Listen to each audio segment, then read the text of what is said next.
Alors, mesdames, messieurs, chers étudiants, chers professeurs, chers collègues, au nom de toute l'équipe de HEM, je suis très heureuse de vous retrouver cet après-midi en compagnie de nos honorables invités et d'ouvrir nos rencontres de l'année universitaire 2014-2015 avec eux.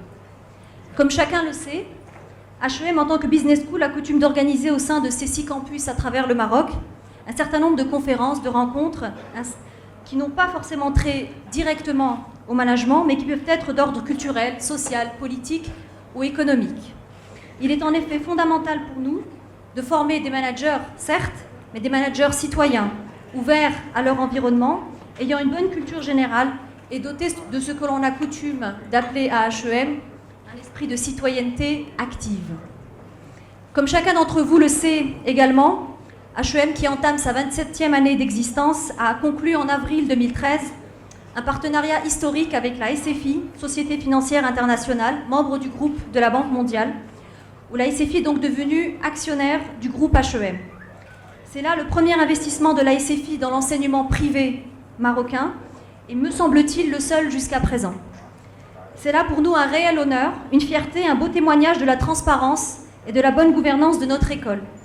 C'est là également une belle expression de la volonté de la SFI, et donc à travers elle de la Banque mondiale, de faire confiance à une école privée marocaine, d'encourager le secteur d'enseignement privé dans un pays ou dans des pays comme le nôtre, notamment dans le cadre du projet de la SFI appelé E4E, Education for Employment.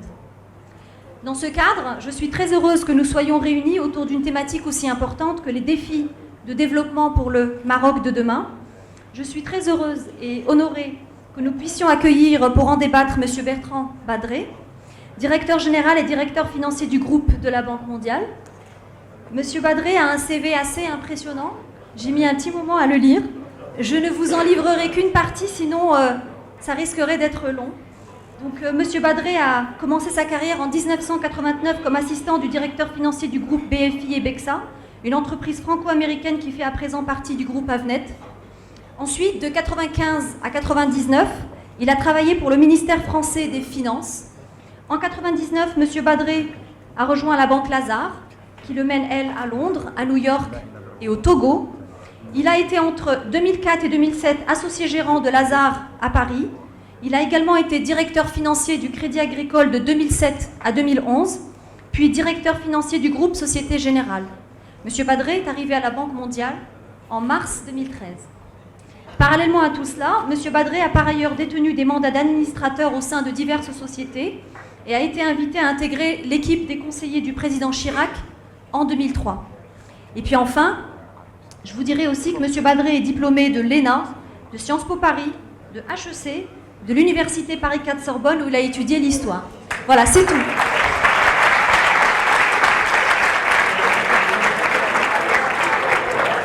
On a beaucoup de chance de l'avoir, les étudiants, aujourd'hui.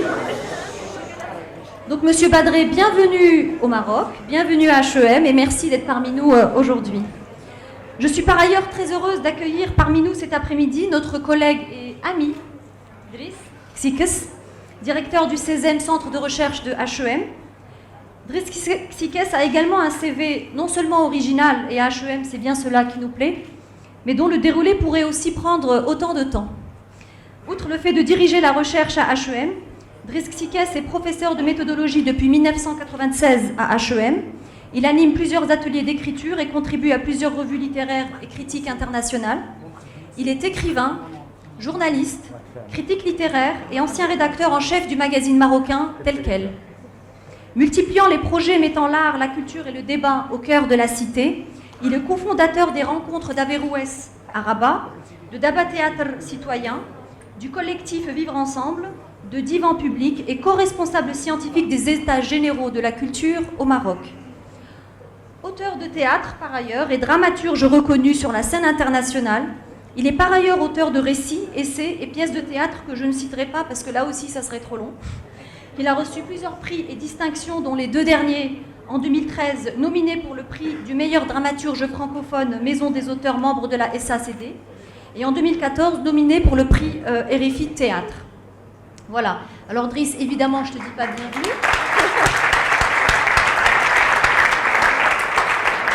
Je ne te dis pas bienvenue, tu étais là bien avant moi. Par contre, je te dis merci d'être parmi nous aujourd'hui. Alors, maintenant que les présentations sont faites, je vous suggère d'en arriver à l'autre sujet proprement dit, qui est donc quel défi de développement pour le Maroc de demain. Vaste problématique, n'est-ce pas? Et je commencerai tout d'abord par la question de la gouvernance. On ne peut évoquer un tel sujet sans aborder en amont la question de la gouvernance et donc de la quête permanente des meilleurs systèmes pour les hommes et les ressources. On dit que la gouvernance est enfant de la complexité. Et donc je vais me retourner vers vous en premier lieu, Monsieur Badré, pour vous poser deux questions. Alors je vais poser les deux en même temps et puis après vous répondez comme vous souhaitez. On s'est dit on allait se poser une série de questions et vous répondez à chaque fois en environ 5 minutes et puis ensuite on laissera le débat pour la salle. Donc ma première question, premièrement, puisqu'on est quand même en face de à peu près 200 étudiants, pour bien planter le décor et pour que nos étudiants nous suivent bien, je voudrais vous demander, est-ce que les acteurs sont-ils tous concernés par la gouvernance? Quelles sont ses finalités? Dans le sens, quelle est la valeur principale qui guide la gouvernance? Est-ce la démocratie ou l'efficience?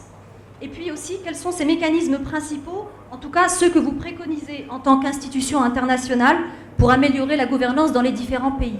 Ça, c'est un peu général. Ensuite, deuxièmement, je ne peux pas... Il faut que je prenne des notes, là, parce que j'ai oublié. Oui, d'ailleurs, on peut, si vous voulez, mais non. Deuxièmement, je ne peux pas ne pas vous interroger sur la question fondamentale du rôle de l'État, qui est le terrain d'affirmation de la gouvernance. Alors on dit qu'il ne faut pas plus d'État, mais mieux d'État. Donc le mode d'intervention publique, à votre avis, ne semble-t-il pas devoir être repensé? Donc voilà, une question globale sur la gouvernance et une autre plus précisément sur le rôle de l'État. Bon, ça, c'est le premier thème. Ça, c'est le premier thème. Après... Il y en a 3 autres. Il y en a 3 autres. Bon, si vous me permettez, avant de rentrer dans ces deux questions sur ce qu'est la gouvernance et le rôle de l'État, vous m'avez catapulté, sans le savoir, à peu près 27 ans en arrière, donc à peu près au moment où vous créiez HEM. Moi, j'étais étudiant à HEC à l'époque, et nous avions accueilli à peu près dans le même type d'environnement un monsieur que je ne connaissais pas, mais je m'étais retrouvé comme étudiant sur scène à l'interroger. Il s'appelait Jean Louders, il était vice-président de la Banque mondiale. Et donc j'étais dans la salle, et je trouvais ça passionnant, puis après, bon, j'avais zappé, j'étais passé à autre chose. Je m'aperçois 27 ans après que je me retrouve devant un public étudiant un peu dans sa position. Et ben je vous dis merci, parce que ça me fait très plaisir. Et donc j'espère bien que dans cette salle, il y a quelqu'un qui, dans 27 ans, quelque part au Libéria, en Côte d'Ivoire ou ailleurs, viendra devant une école privée dont la SFI sera actionnaire, parler à son tour de la Banque mondiale. Donc vraiment, je suis donc appel aux candidatures et aux volontaires. Et vraiment, n'hésitez pas, et même si vous n'y pensez pas aujourd'hui, ça peut se réveiller dans 10 ans, dans 15 ans, dans 20 ans ou dans 27 ans. Donc voilà, merci, merci beaucoup. Merci aussi de me donner l'occasion d'enlever ma cravate. Oui. Voilà. On a voulu être, entre guillemets, à armes égales, donc Driss a remis une veste et j'ai enlevé la cravate, ce qui fait qu'on est à peu près à parité. Alors, plus sérieusement, les deux questions que vous posez sont des questions évidemment très, très intéressantes et assez difficiles en réalité. La gouvernance est un thème qui se développe depuis une quinzaine d'années. Alors, il faut faire attention parce qu'il y a des mots qu'on utilise pour cacher d'autres concepts parfois plus délicats. Donc, on met un mot valise, un peu de gouvernance, et on met beaucoup de choses derrière. Et c'est très difficile de résumer, même si souvent on sait dire c'est une bonne gouvernance. On ne sait pas forcément dire pourquoi c'est une bonne gouvernance, mais on sait très bien ce que c'est une bonne gouvernance et ce que c'est une mauvaise gouvernance. C'est un peu comme l'air qu'on respire, c'est quand on l'a pas qu'on se rend compte que ça manque.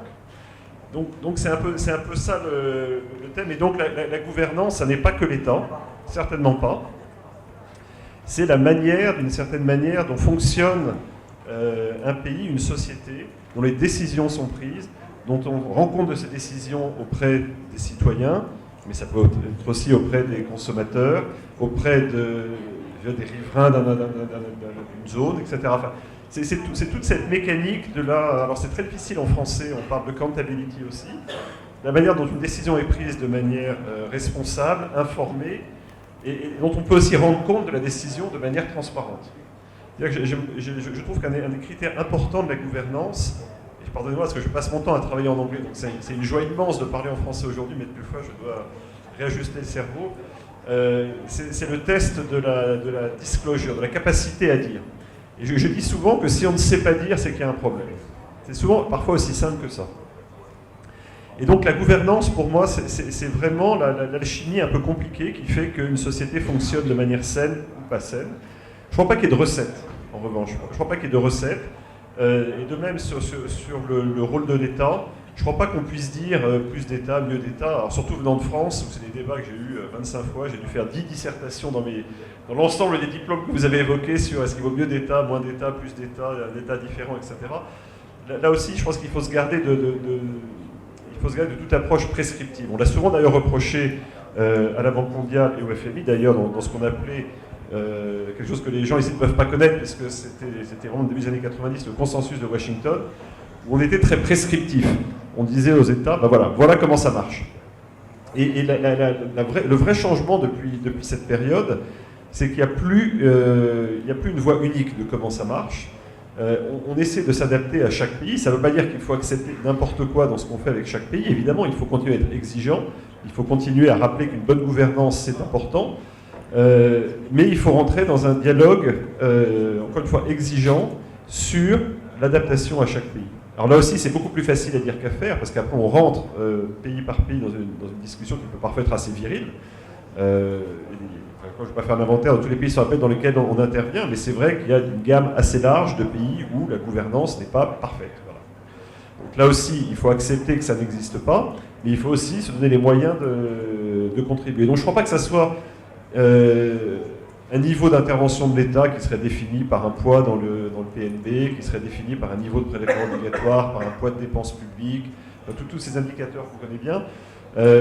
C'est vraiment la bonne recette pays par pays. Alors, je sais que ce n'est pas une réponse satisfaisante, c'est plus simple de dire il faudrait faire ça, ça, ça et ça, et avec ça, vous avez un bulletin 20 sur 20 en gouvernance. Non, ça ne marche pas comme ça. C'est ce que j'expliquais d'ailleurs à des médias marocains qui me posaient un peu ce genre de questions. Je dis c'est un peu comme ce que j'appelle la stratégie de l'embryon. Un embryon, c'est extrêmement compliqué.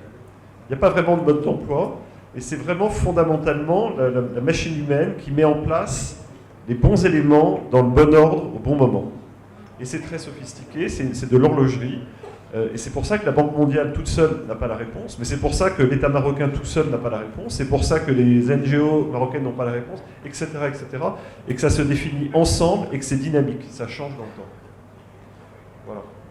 D'accord, merci. Mais si vous deviez dire quels sont les acteurs, vous avez dit il n'y a pas que l'État, à votre avis, quels sont les acteurs en général ? On est tous acteurs fondamentalement.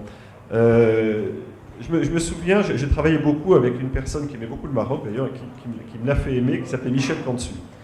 Michel Cantu a été pendant très longtemps directeur général du Fonds monétaire international, et après il s'est occupé beaucoup de relations avec l'Afrique, avec le président Chirac, c'est comme ça que j'ai travaillé avec lui, puis ensuite avec le G8, puis avec la Grande-Bretagne, puis avec un certain nombre d'organisations. Et Michel me disait toujours, j'entends souvent des gens qui me disent, on n'y peut rien, ça me dépasse. C'est des gens au-dessus, etc. Il me dit, mais il ne faut jamais, jamais, jamais laisser dire ça. On peut toujours quelque chose. Quand on est citoyen, on a un bulletin de vote. On n'est pas obligé de donner à une NGO. En revanche, oui, une ONG en français. Quand on donne à une ONG, on est en droit de demander à cette ONG de faire des choses bien. On est consommateur. On peut demander aux producteurs de se comporter bien. Et dans toutes ces formes de la vie qu'on a tendance à dissocier, on est complètement schizophrène. On est consommateur, citoyen, militant, sportif, et on compartimente. Non, dans chacun de ces compartiments, on participe de la bonne gouvernance. Et il ne faut surtout pas se dire c'est juste mon bulletin de vote. À la limite, c'est presque la partie émergée de l'iceberg. C'est l'ensemble du reste qui pèse. Et c'est ça qui est assez extraordinaire et qu'on voit, y compris parfois avec des abus, mais magnifié presque à l'infini avec le développement d'Internet et des outils que ça offre. C'est que d'une certaine manière, ça donne un accès à la scène à des tas de gens qui ne voyaient pas très bien comment y accéder. Alors après, ça peut avoir des comportements pervers, etc. Mais fondamentalement, c'est plutôt réjouissant. Et une autre question qu'on me posait une interview récemment, on me disait, c'est quand même très embêtant cette année 2014, et c'est très embêtant cette année 2015 parce qu'il y a des élections tout le temps. Et les élections, c'est créateur d'incertitude. Alors, il y avait les élections en Ukraine, les élections au Brésil, les élections en Tunisie, les élections en Indonésie, les élections, etc. Bon, et l'année prochaine, il y a un certain nombre de pays africains qui ont des élections. On me dit, c'est très embêtant. Et j'ai regardé les journalistes les yeux dans les yeux, je lui ai dit, c'est vous, journalistes, qui me dites que des élections c'est embêtant, et vous vous rendez compte de la question que vous me posez. Donc c'est vrai qu'encore une fois, on est dans une logique où le journaliste en tant que citoyen se serait ému de dire ça, mais en tant que journaliste et regardant la conjoncture économique, etc., se dit, oulala, c'est un problème. Donc voilà un peu le type de... Donc on est tous, il faut tous qu'on se pose cette question, qu'on se regarde dans la glace en disant, est-ce que je laisse pas échapper quelque chose? Et surtout, ne dites jamais, jamais, alors vous qui avez 20 ans, 22 ans, 23 ans, vous êtes les acteurs de cette gouvernance. Ne dites jamais, ne laissez... Je finis avec cette remarque personnelle. J'ai un père qui était directeur d'école, une grande école en France. Et quand il accueillait les étudiants au moment de la remise de diplôme à la fin, il avait cette phrase qu'il m'avait dite à l'époque, j'avais 13-14 ans et qui m'a beaucoup marqué. Maintenant, ne dites plus jamais « ils ont fait ça » parce que « ils » c'est vous. Absolument. Absolument. Et je crois que quand on dit à HEM, souvent on ressasse esprit de citoyenneté active. M. Badré l'a très bien défini. Alors, Driss, je me tourne vers toi pour avoir cette question, ton avis sur cette question de gouvernance, et particulièrement sur le rôle de la société civile. Dans les pays dits en transition économique, on peut chercher à renforcer le rôle de l'État dans la régulation des relations entre les différents acteurs sociaux, mais on peut aussi chercher à déléguer un certain nombre de ces prérogatives à la société civile. Donc j'aimerais que tu nous dises, que tu nous parles du rôle de la société civile dans la gouvernance au Maroc, sa nature, son utilité, ses spécificités et peut-être aussi ses limites. Merci, très, très honoré d'être dans ce débat et d'être chez moi et en même temps avec vous. Sur cette question de gouvernance, je pense qu'il faut d'abord peut-être dire un mot sur ce mot gouvernance, qui est un peu le gouvernement édenté. C'est un peu une manière aseptisée de parler du gouvernement sans le rapport de force, sans les rapports de pouvoir. Parce que c'est un mot qui a muté de l'espace du monde privé, de l'entreprise, jusqu'au monde public. Et dans cette mutation, on a essayé de garder essentiellement les règles. On a essayé de garder les règles qui font qu'il y a de la transparence, il y a de la reddition de comptes, il y a de l'inclusion des acteurs, etc., mais comme s'il n'y avait pas de rapport de force, comme s'il n'y avait pas de rapport de pouvoir, etc., etc. Donc ça, c'est juste un petit rappel. Le deuxième point qui mérite d'être souligné aussi au préalable, c'est le fait qu'il y a la société civile, mais il y a aussi la société politique. Et que la société civile ne peut pas prendre la place des partis politiques. Parce que la société civile n'a pas, par essence, elle n'accède pas au pouvoir, elle n'accède pas à la prise de décision. Elle agit au niveau du lobbying, elle peut agiter au niveau de l'advocacy, ça veut dire la défense des droits, elle peut agir comme un aiguillon, elle peut agir dans le débat public, etc. Et donc, à partir de ces rôles qui sont fondamentaux, qui sont très très importants, moi je dirais, je prendrai un exemple pour vous répondre, parce que j'ai essayé d'être studieux, de préparer un tout petit peu. Je prends l'exemple de ce débat national sur le développement et la répartition des richesses qui vient d'être lancé il y a quelques temps. Et quels sont les constats de la société civile? Ce sont que des gens de la société civile, 83 personnes qui ont été signataires de cet appel. Et ils partent de 4 constats principaux: un taux de croissance structurellement faible, un développement humain sacrifié, inégalité sociale non résorbée, économie peu diversifiée. Et ces constats, ils les font à partir du principe que le Maroc a le potentiel, mais pour le moment pas la capacité d'être un pays émergent. Donc ils disent que si nous n'arrivons pas encore à être un pays émergent, c'est parce que nous n'avons pas résolu un certain nombre de problèmes de gouvernance. Et les problèmes de gouvernance que nous n'avons pas encore résolus, c'est l'autonomie des acteurs, le sens de responsabilité partagée de la part des décideurs et les gens qui sont subalternes, l'effectivité dans l'exécution des décisions, la coordination quand il y a plusieurs acteurs entre eux, la concertation pour arriver à des décisions adoptées et bien assumées, et enfin la reddition des comptes dont vous étiez en train de parler. Et donc, au fond, la société civile qui a une orientation politique au Maroc aujourd'hui, elle dit que nous avons un système trop vertical,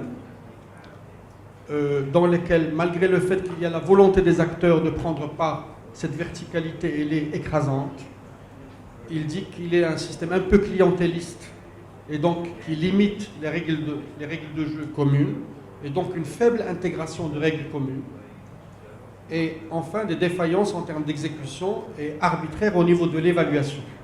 Donc, ce sont des constats qui viennent de la société civile. Est-ce que maintenant, la question principale que tu poses, c'est est-ce que la société civile a pour vocation de s'arrêter au niveau du diagnostic? Est-ce qu'elle doit aller plus loin? La nouvelle constitution, elle a voulu tenir compte de cette crise de la démocratie représentative en donnant à la société civile la possibilité d'être un acteur au niveau de la proposition. Mais ce que je peux vous dire, c'est qu'aujourd'hui, il y a encore une très très faible aptitude, et que ce soit la société des consommateurs, je donne un exemple, la HACA, la Haute Autorité de Communication Audiovisuelle, elle ne fonctionne pas par l'autosaisine, mais elle fonctionne aussi par le fait d'être sollicitée par la société civile. Or, il y a un constat de faible demande de la part d'associations de consommateurs, de téléspectateurs. C'est un exemple. Donc, il y a encore un travail à faire à ce que M. Badré disait de la propension des acteurs à prendre part et à agir et à demander à ce qu'on aille plus loin, que ce soit plus efficient, plus permanent et plus audible. Et pour le moment, on n'y est pas encore. D'accord. Merci. Avant de passer à la thématique suivante, je retiens juste ce que vous avez dit sur la gouvernance, donc la façon dont les décisions sont prises, pouvoir rendre compte de la décision de façon transparente. Et je retiens aussi qu'il n'y a pas de recette. Par contre, j'ai bien aimé l'expression, je parle aux étudiants là, les bons éléments dans le bon ordre au bon moment. Donc ça, c'est clair, c'est facile à retenir, donc c'est didactique. Et ce que je retiens aussi également, c'est qu'on est tous acteurs, et évidemment particulièrement vous, la jeunesse. Driss, par rapport à cette question-là, tu as parlé tu as dit que gouvernance, c'est un petit peu gouvernement édenté, comme s'il n'y avait pas de rapport de force, donc un peu pour lisser la chose, que la société civile évidemment existe, mais qu'elle ne peut pas prendre la place des partis politiques, qu'on n'est pas encore un pays émergent, justement parce que la gouvernance n'est pas encore tout à fait, on va dire, optimale, du fait de différentes choses, dont la coordination, concertation, manque de concertation, manque de reddition des comptes, etc. Et tu as parlé de société verticale, constat de la société civile, laquelle n'est pas encore tout à fait efficiente dans ses actions. J'essaye de résumer, notamment pour les étudiants. Casquette de prof, pas que de modérateur. Alors, on va passer à autre chose, toujours dans, évidemment, les grands défis de développement du Maroc de demain. Et maintenant qu'on a abordé cette question fondamentale de la gouvernance, je voudrais en aborder une autre qui est tout aussi fondamentale et qui est liée, qui est celle de la production d'une classe moyenne dans un pays comme le Maroc. Donc on le sait, la classe moyenne est le principal moteur de la consommation. Donc la nécessité de son évolution n'est pas seulement d'ordre social, mais bien évidemment aussi d'ordre économique. Et je vais me retourner encore une fois vers vous, Monsieur Badré, avec toujours deux questions comme tout à l'heure. La première, toujours pour bien aiguiller nos étudiants, comment la Banque mondiale définit déjà la classe moyenne? Je ne sais pas s'il y a une définition ou pas. Une classe moyenne ne se décrète pas, donc comment la faire émerger? Quelles sont les approches en mesure de faire émerger une classe moyenne dans un pays comme le Maroc? Et puis deuxièmement, on clame ici, c'était dans un dernier discours du roi, qu'on ne veut pas ici d'un Maroc à deux vitesses, parce qu'il existe, avec les riches d'un côté et les pauvres de l'autre. Le plus important, dit-on, est d'avoir une égalité des opportunités, mais encore faut-il une classe moyenne qui puisse exploiter ces opportunités. Donc ma question, est-ce que vous êtes pour une politique de redistribution et de réduction des inégalités entre classes sociales d'une part et entre régions riches et pauvres d'autre part? Donc une première question sur définition de la classe moyenne en général et une deuxième sur cette politique de redistribution. Là aussi, deux questions qui pourraient occuper des journées entières de séminaire. Alors cette question, elle est centrale dans les objectifs que nous ont assignés nos actionnaires. Alors qui sont les actionnaires de la Banque mondiale? Nous, on est actionnaires d'HEM, mais derrière, d'une certaine manière, vous êtes une filiale de la communauté internationale, puisque les actionnaires de la Banque mondiale, c'est 188 États, dont le Maroc. Et ces États nous ont donné deux objectifs, alors qui paraissent un peu éloignés et un peu irréels. Le premier, c'est d'éradiquer la pauvreté extrême d'ici 2030. Et le deuxième, c'est de favoriser une prospérité partagée. Alors là, ça c'est très simple. Tout le monde est d'accord. Je connais personne qui dise non, je ne veux pas que la pauvreté disparaisse et non, je n'ai pas du tout envie de partager la prospérité. Peut-être qu'on en connaît quelques-uns, mais fondamentalement, on peut dire que c'est très gentil, c'est très beau. Alors, comme on est une organisation internationale, qu'il faut quand même qu'on soit un peu plus précis, c'est là qu'on est entré dans des questions de définition. Alors, j'ai appris ma leçon, donc je peux vous donner la définition. Je ne peux pas tellement la justifier, par ailleurs. Ce n'est pas mon métier, je ne suis pas économiste. Donc on n'a pas forcément de définition sur la classe moyenne. En revanche, on a une définition sur la pauvreté extrême. Et on définit, alors ça a été l'objet d'un débat international extrêmement poussé, de travaux très avancés, qui aboutit en 2005 à cette définition. Et quelqu'un qui vit dans la pauvreté absolue, quelqu'un qui vit avec moins de 1,25 $ par jour, valeur 2005. Voilà. Après, une fois, on peut avoir un débat à côté. Il y a plein d'études que vous retrouverez sur pourquoi 1,25 $. Ce qu'il faut savoir, c'est qu'avec ce niveau-là, on avait 50% à peu près de la population mondiale qui vivait en dessous de ce seuil-là en 1980, il y a 30-40 ans. On était passé à 40% en 1990 et aujourd'hui, on est entre 15 et 17%. Notre objectif, c'est d'arriver à moins de 3% en 2030. Alors, évidemment, ce n'est pas la Banque mondiale toute seule. Une bonne partie des efforts, par exemple, a été fait par la sortie de la Chine, de son statut d'État pauvre vers un État, pour le coup, vraiment middle income. Mais on travaille dans la plupart des pays, et c'est vrai qu'une partie de ce défi sera gagnée en Afrique. Et avec ce critère-là, d'ailleurs, le Maroc a fait des progrès extrêmement importants depuis 10 ans. Donc ça, c'est vraiment les personnes les plus vulnérables de la société. Ça, c'est un objectif premier. Pourquoi est-ce qu'on a ajouté un deuxième objectif de prospérité partagée et comment est-ce qu'on le définit?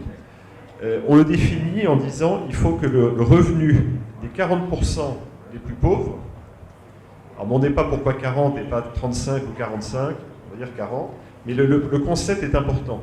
Il faut que les revenus des 40% les plus pauvres progressent plus vite que les revenus de la société dans son entier. Et donc, en clair, ça veut dire quoi? Ça veut dire qu'on souhaite que les inégalités se réduisent. Ça, c'est essentiel. Il y a deux choses, et j'interviens régulièrement puisque je représente la banque dans le cadre du G20. C'est un débat qui est difficile parce qu'il y a beaucoup de gens autour de la table qui disent c'est la croissance qui compte. Et j'allais dire la croissance, pour faire écho à ce que je disais tout à l'heure sur la stratégie de l'embryon, la croissance toute seule, c'est comme le cancer. C'est pas très compliqué. Je veux dire, les embouteillages que j'ai eus pour venir, c'est de la croissance. On consomme du gazole, ça fait du PNB. Est-ce que c'est très utile pour le Maroc? Je ne suis pas sûr.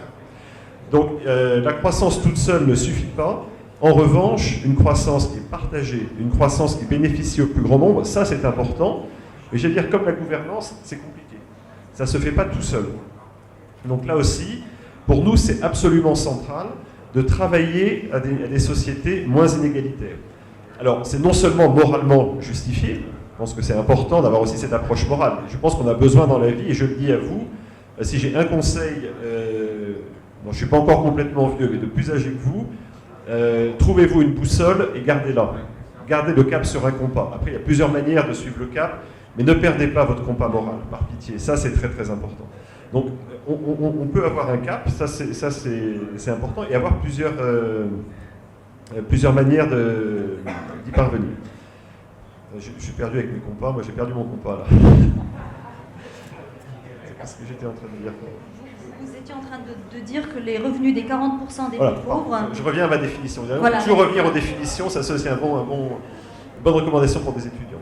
Donc les 40% d'avoir des revenus qui croissent plus vite. Et ce qu'on constate, c'est qu'il n'y a pas, il n'y a aucun pays au monde qui soit passé du statut d'économie émergente à un statut d'économie avancée sans traiter cette question des inégalités. Aucun. Donc c'est non seulement moralement justifié, mais en plus, c'est économiquement rationnel. C'est-à-dire que si vous laissez croître les inégalités, vous ne sortirez pas de l'état de pays juste émergents. Et c'est là qu'intervient la question de la classe moyenne. Et la classe moyenne, elle n'est pas seulement une question de consommateur, elle est aussi une question, pour faire un lien avec la première question, c'est aussi une question de gouvernance. La classe moyenne, c'est le poumon du pays. Le pays, il n'est pas fait juste par ses élites ou juste préoccupé des plus pauvres, il est fait par ses gens en milieu. C'est pour ça qu'il n'y a pas de définition. Chaque pays a sa propre définition de la classe moyenne. Mais on voit tous très bien à quoi ça correspond. Et donc, c'est très important de favoriser l'émergence d'une classe moyenne parce qu'elle est au cœur d'un certain nombre de mécaniques démocratiques, d'un certain nombre de mécaniques de gouvernance, de contre-pouvoir, de prise de parole pour la société civile, d'attention à l'environnement, d'attention à la soutenabilité de telle ou telle politique, etc.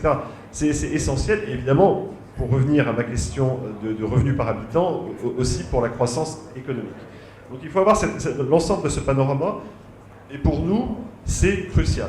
C'est absolument crucial, et c'est intéressant, alors, pas seulement parce que mon compatriote Thomas Piketty en a fait un best-seller international avec son livre sur le capital au XXIe siècle, mais c'est vraiment une question qui est sensible, qui n'est pas tranchée. Je peux vous le dire, dans les débats, il y a des gens qui disent non, c'est la croissance, et puis le reste, l'économie s'adapte. Non, je pense qu'il n'y a pas d'exemple non plus d'une croissance qui naturellement réduise les inégalités. Il faut de la croissance, parce que si vous n'avez pas de croissance, il n'y a pas, encore une fois, sur une expression classique de gâteau à partager, pour être extrêmement court et simpliste. Mais la croissance toute seule, ça ne suffit pas. Ça, c'est absolument essentiel. On ne le répétera jamais assez. Donc voilà, et encore une fois, classe moyenne, c'est très important. C'est une condition pour changer de statut dans les états de développement internationaux. Et personne n'a pu avancer sans traiter cette question de la classe moyenne. Alors après, il y a des réponses politiques. Il n'y a pas non plus, c'est une question qu'on me pose souvent, quel est le bon niveau d'inégalité? Alors là, je veux dire, il y a des dizaines de livres qui ont été écrits. Quel est le bon niveau d'inégalité de revenus ou pour les pays les plus avancés d'ailleurs de patrimoine? C'est probablement un peu moins vrai dans les pays émergents. Et la réponse est qu'on n'en sait rien. On n'en sait rien, il peut y avoir des débats. Là aussi, on voit des fourchettes, etc. Donc je pense que là, il faut avoir une certaine flexibilité sur les niveaux d'inégalité acceptables par une économie et par rapport à une autre. Clairement, les États-Unis ne sont pas la France, ni le Japon d'ailleurs. Enfin, vous pouvez prendre des exemples assez contrastés. En revanche, ce qui est très intéressant, et là où il ne faut pas transiger, et c'est ce que vous avez dit, c'est les inégalités d'opportunité.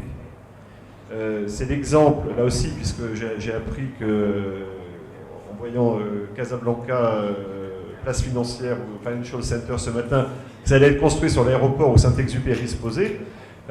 L'exemple que vous connaissez peut-être dans un des livres de Saint-Exupéry, je crois que c'est dans Terre des Hommes, Saint-Exupéry prend le train en Europe de l'Est, il se retrouve en face d'un couple manifestement très très pauvre, avec un petit garçon qu'il trouve magnifique. Et il dit, cet enfant n'aura pas de futur. Et il le dit d'ailleurs de manière assez brutale. Enfin, ça me choque en le relisant aujourd'hui, enfin je l'ai parlé depuis un certain temps. Mais il dit, en fait, la misère, on ne peut pas y faire grand-chose. Ce qui me désole, c'est pas qu'on puisse faire grand-chose face à la misère, c'est que ce garçon, en n'en faisant rien, c'est Mozart qu'on assassine. Et ça, c'est très important.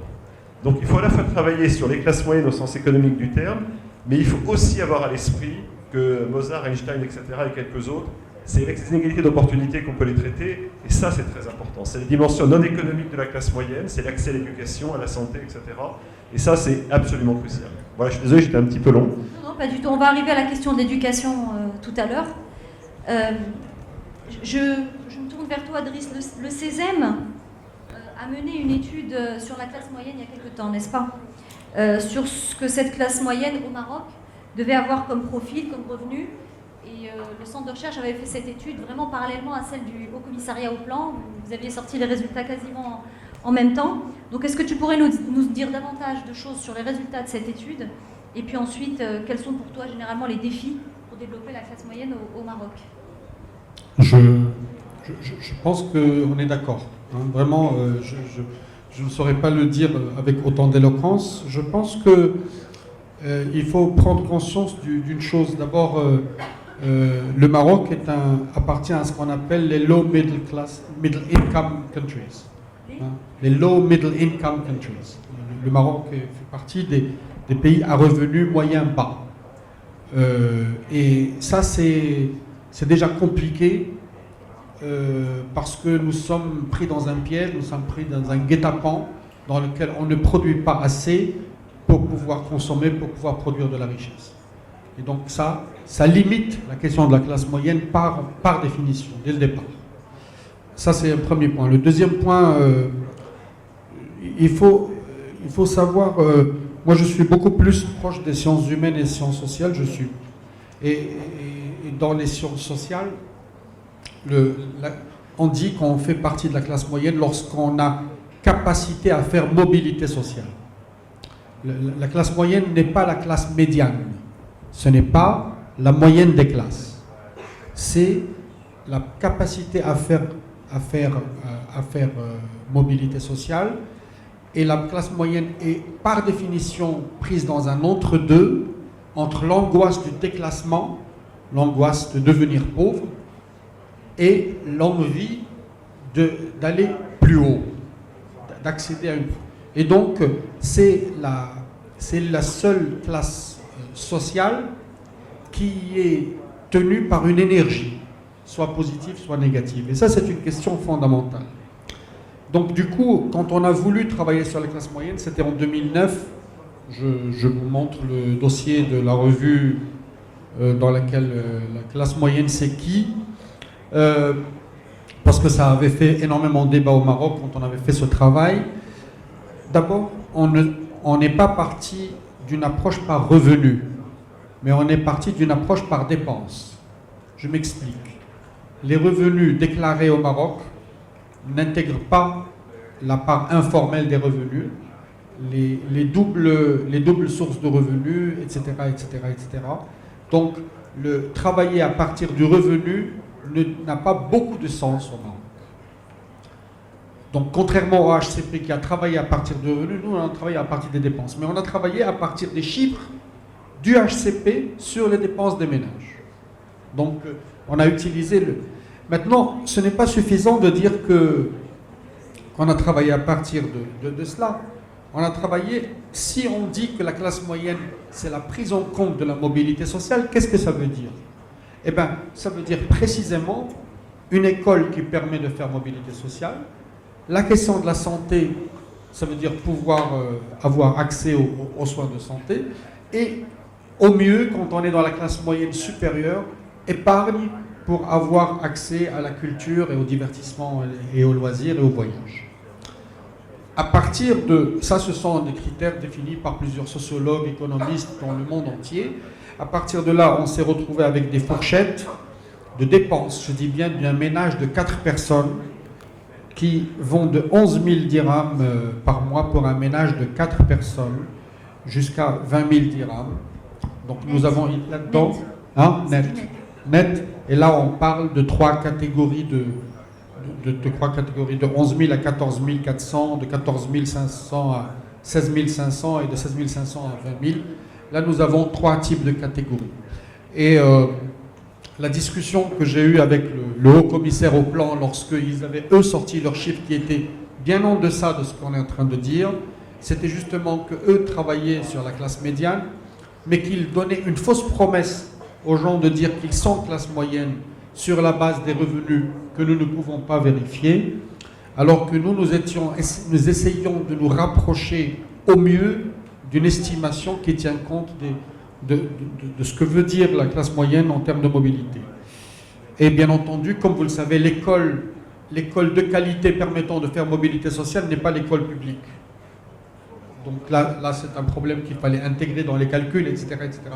Je vous passe les détails.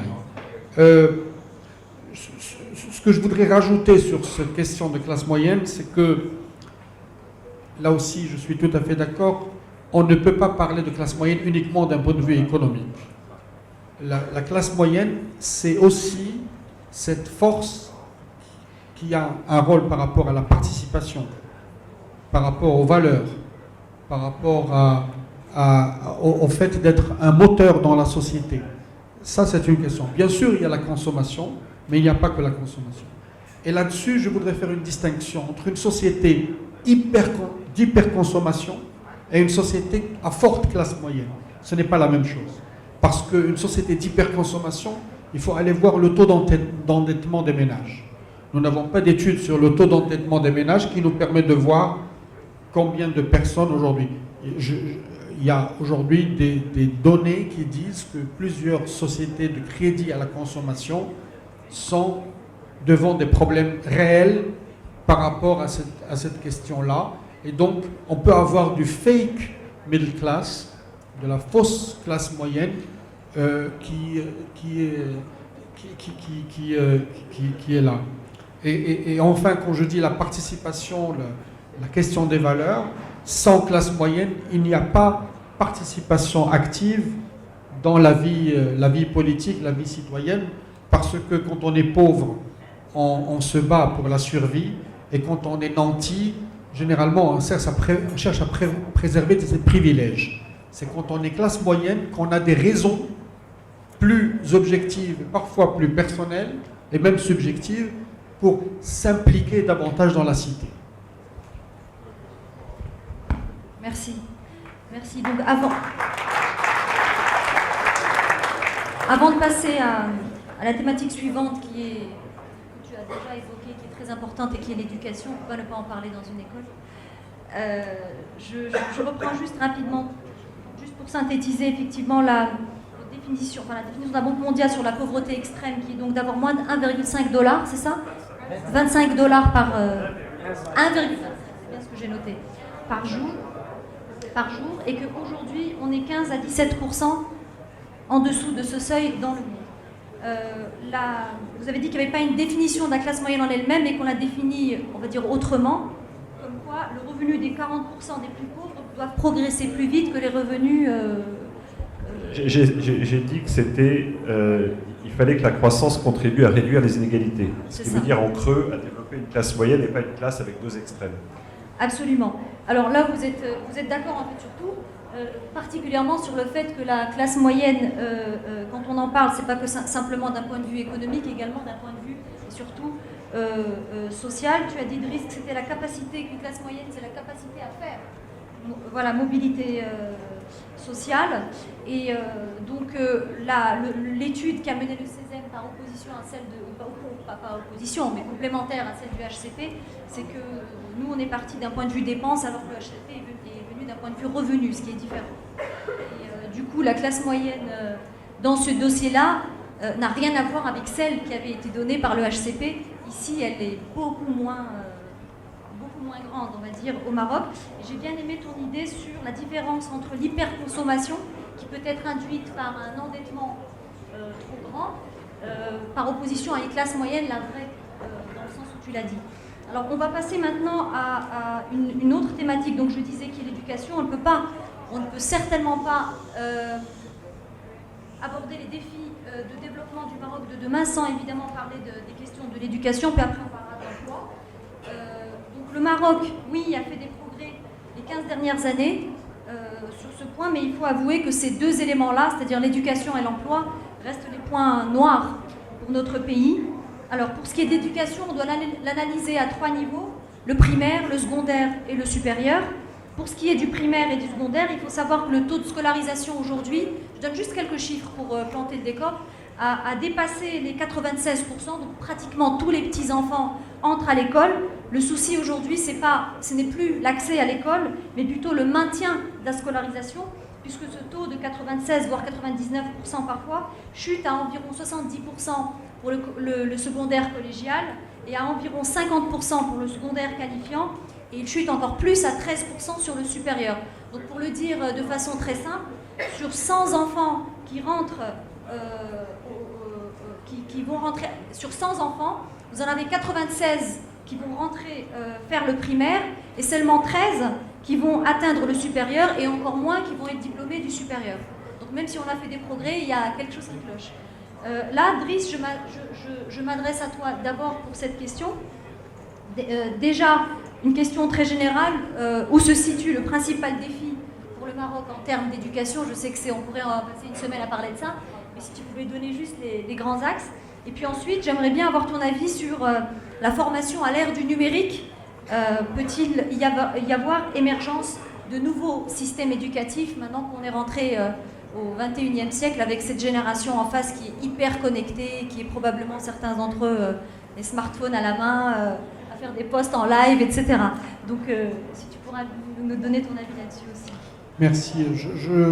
Sur cette question, je vais m'appuyer. Ça tombe à point nommé sur le travail que nous sommes en train de mener en partenariat avec la Banque mondiale sur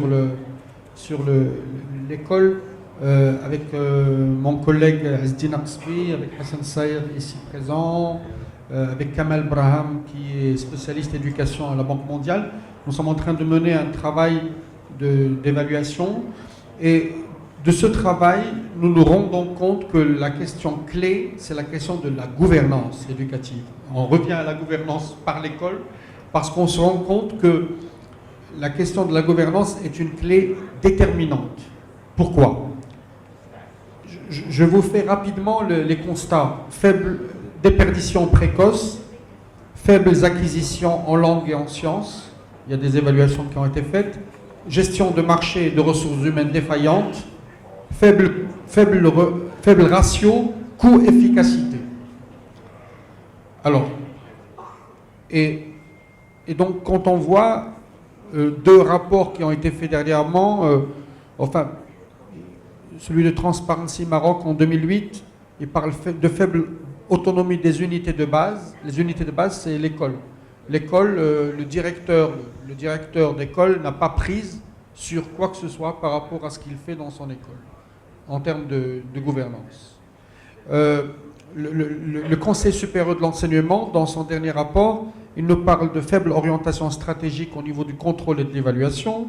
Il nous parle de forte centralisation des ressources. Il nous parle de conseil d'administration des académies non effectifs. Il parle de conseil de gestion des établissements qui manquent de moyens et de formation. Et il nous parle d'efforts sans résultat visible. Alors, vous voyez qu'on retrouve toutes les questions de gouvernance qu'on a dites au début. J'ajoute à ça deux rapports, un du KPMG et un autre de la Cour des comptes, qui nous parlent tous les deux de gestion déficiente du patrimoine et des ressources et des marchés. Bon, ça fait beaucoup tout ça. Hein. Donc, tout ça pour vous dire qu'on vit une dégradation de l'école publique, à coup sûr.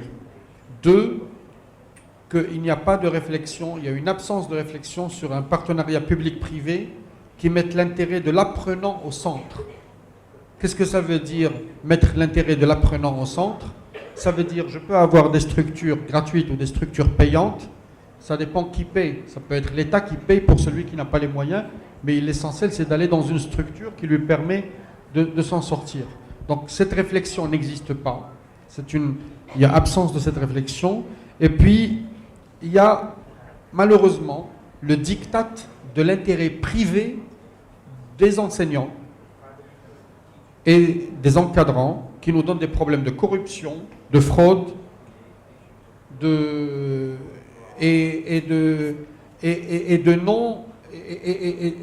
syndicats qui tirent vers le bas, qui nous donnent aujourd'hui, par exemple, dans le supérieur, l'impossibilité d'internationaliser le corps professoral parce que les syndicats bloquent sur cette question.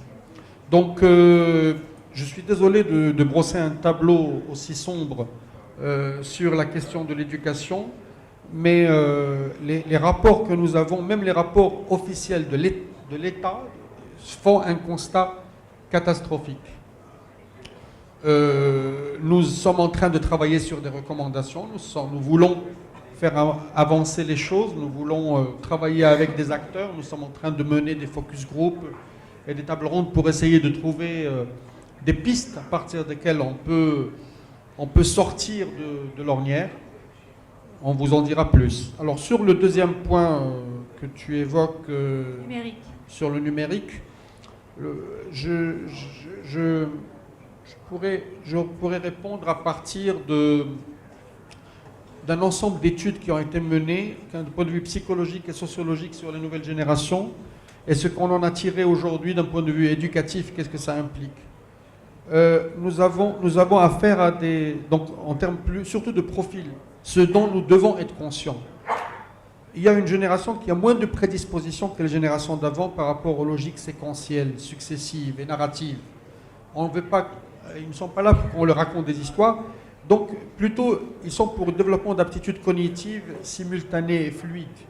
Donc là, c'est vraiment un changement de paradigme dans la réception. Nous avons une défiance du professeur en tant que dépositaire de connaissances, eu égard à la surabondance d'informations qui est disponible en ligne, et donc une attente du professeur beaucoup plus d'être un régulateur de savoir que quelqu'un qui prodigue du savoir, et une résistance à la hiérarchisation des savoirs. Aujourd'hui, la hiérarchisation vieille entre culture savante, culture populaire ou savoir mathématique et savoir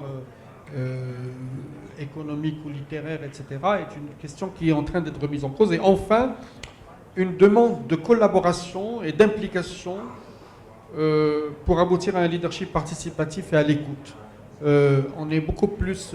Les jeunes aujourd'hui ne se considèrent plus en situation de subordination, mais en situation de coproduction. Voilà.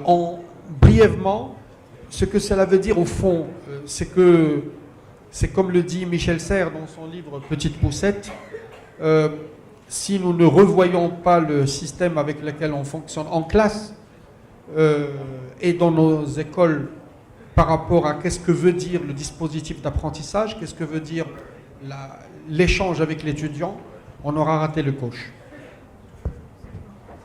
Merci Idriss. Je me retourne vers vous, Monsieur Badré.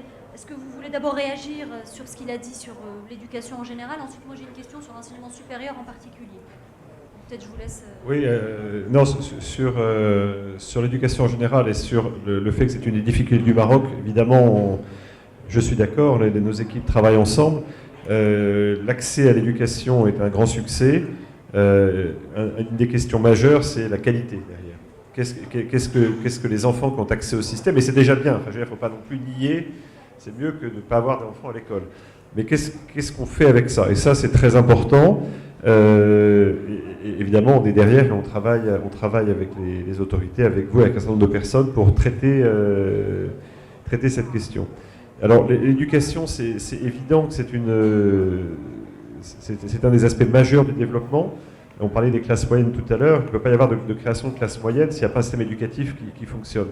Et parmi les conférences auxquelles j'ai participé depuis mon arrivée à la Banque mondiale, il y en a une qui m'a particulièrement impressionné. C'est une conférence d'Amartya Sen, prix Nobel, et qui expliquait pourquoi est-ce que la Chine avait mieux marché que l'Inde jusqu'à aujourd'hui. Et il expliquait pour deux raisons, parce que la Chine a mieux traité la question de l'éducation et mieux traité la question de la santé. Sur le papier, c'était pas forcément... Enfin, on pouvait argumenter qu'il y en a un qui aurait pu réussir mieux que l'autre. Il ne disait pas que c'est parce que la Chine avait un régime autoritaire et l'Inde un régime démocratique, ça peut jouer par ailleurs, mais fondamentalement, c'est la question de l'éducation et de la santé. Et il n'y a pas non plus de recettes en la matière. Je pense d'ailleurs, il faut faire attention aux recettes. Mais il y a vraiment la question d'avoir une stratégie nationale d'éducation. Ça, c'est fondamental. Alors, elle se décline, comme vous l'avez dit, au niveau de l'enseignement primaire, de l'enseignement secondaire et de l'enseignement supérieur. C'est peut-être une transition pour la question suivante. Il faut faire extrêmement attention, d'ailleurs. J'en ai beaucoup parlé, le président de la Banque mondiale, qui est américain, Jim Kim, d'origine coréenne. Et la Corée est un des pays au monde où le taux d'accès au niveau college, au sens américain du terme, au niveau universitaire, est un des plus élevés au monde. Alors, on aurait envie de dire très vite, quelle bonne idée, formidable. Et en fait, Jim Kim, qui lui-même a été président de l'université de l'Ivy League aux États-Unis, donc il a une certaine expérience en la matière, lui dit mais c'est une catastrophe. L'idée, c'est surtout pas d'avoir un modèle où tout le monde devient diplômé de l'université. Il faut au contraire préserver une diversité, une mixité des systèmes, d'avoir de l'enseignement technique, de l'enseignement professionnel, de l'enseignement supérieur, de la recherche académique, etc. etc.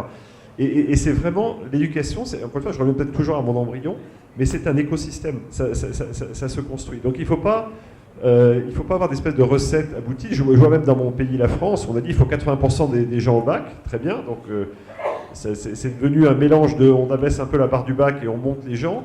Puis après, on ne sait pas qu'est-ce qu'on fait avec ces 80% et on a des problèmes majeurs. Donc là aussi, il faut vraiment avoir cette idée à l'esprit. Il faut avoir cette vision d'un système éducatif qui réponde aux besoins d'un pays à un moment donné, qui puisse évoluer dans le temps d'ailleurs. C'est quelque chose de... Encore une fois, il faut être pragmatique avec l'éducation, mais en même temps, y consacrer des moyens. Là aussi, je le dis parce que ça fait partie des indicateurs qu'on regarde. Quel est le pourcentage de votre richesse nationale que vous consacrez à l'éducation? Parce qu'au bout du bout, ça c'est important. Ça ne se fait pas gratuitement, l'éducation. Construire des écoles, c'est pas très compliqué. Couler du béton, on sait tous faire.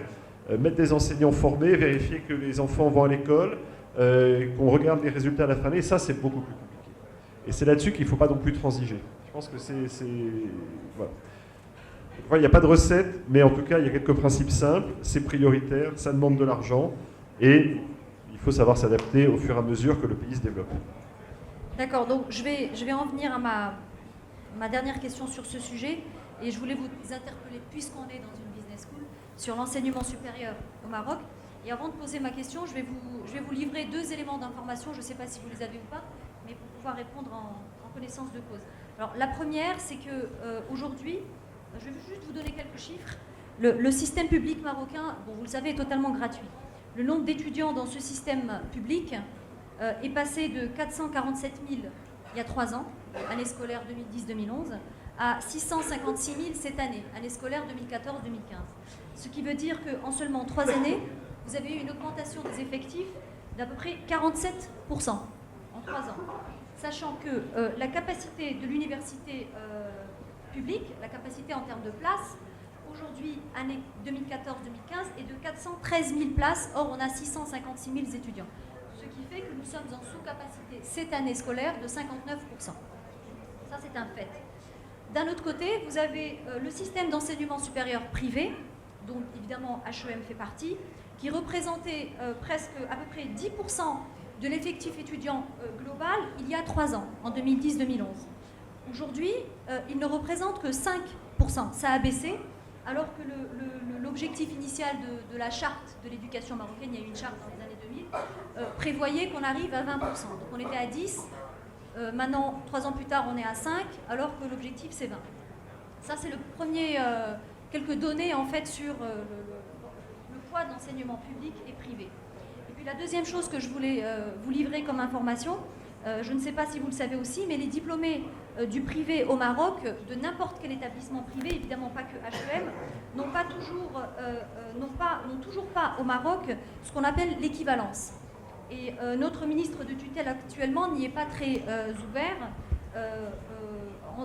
manquant de moyens, notamment pour contrôler, apurer les écoles qui ne sont pas forcément au niveau. Et le décret d'équivalence relatif à ce sujet n'est pas encore sorti, alors que la loi le prévoit. Donc, tout ça pour dire que tant que l'équivalence des diplômés du privé n'est pas donnée, les jeunes gens en fait, que vous avez en face de vous ne pourront pas, après leur diplôme, travailler dans la fonction publique et ne pourront pas non plus continuer leurs études en master spécialisé ou en doctorat dans les universités publiques marocaines. Ils pourront le faire en France ou ailleurs, mais pas dans leur propre pays. Donc tout cela crée des situations d'inéquité. Et ma question est alors, que fait la Banque mondiale dans des situations, face à des situations pareilles, et quel équilibre vous prôneriez entre enseignement privé et enseignement public? Alors, pour répondre directement à votre question, je ne sais pas ce que fait la Banque mondiale spécifiquement sur ce sujet ici. Je n'ai pas été très bien briefé. Mais encore une fois, c'est un sujet majeur dans tous les pays d'ailleurs. Il ne faut pas se leurrer. Ce n'est pas qu'un problème marocain.